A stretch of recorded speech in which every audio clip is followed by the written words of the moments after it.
एक दिन की बात है। वन के बीचों बीच एक शांत आश्रम था जहां ऋषि जी तपस्या करते थे। वहां प्रतिदिन आसपास के गांवों के बच्चे उनके पास सीखने आते थे। ऋषि जी उन्हें सिर्फ पढ़ना लिखना ही नहीं बल्कि जीवन जीने की सच्ची शिक्षा भी देते थे।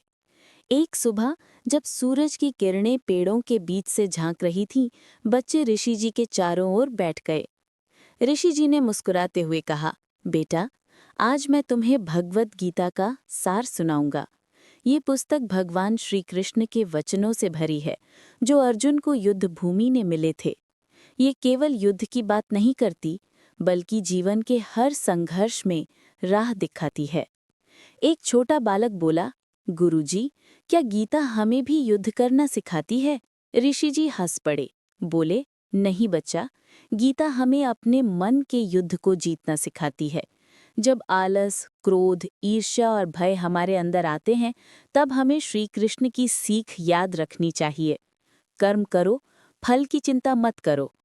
बच्चे ध्यान से सुनने लगे। ऋषि जी ने आगे कहा, गीता हमें सिखाती है कि हर परिस्थिति में शांत रहो, अपने कर्तव्यों को पूरा करो और ईश्वर पर विश्वास रखो।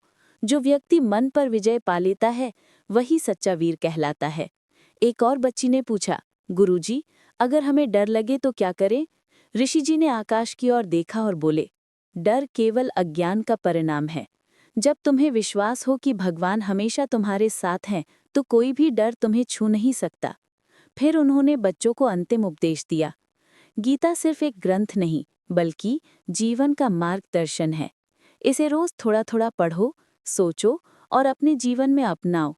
जब तुम सच्चाई और भलाई के मार्ग पर चलोगे, तब तुम स्वयं प्रकाश बन जाओगे। सूरज ढलने लगा। बच्चे उठे, ऋषि जी के चरणों में झुके और बोले, गुरुजी, अब हमें समझ आया कि गीता सिर्फ किताब नहीं, बल्कि भगवान का संदेश है।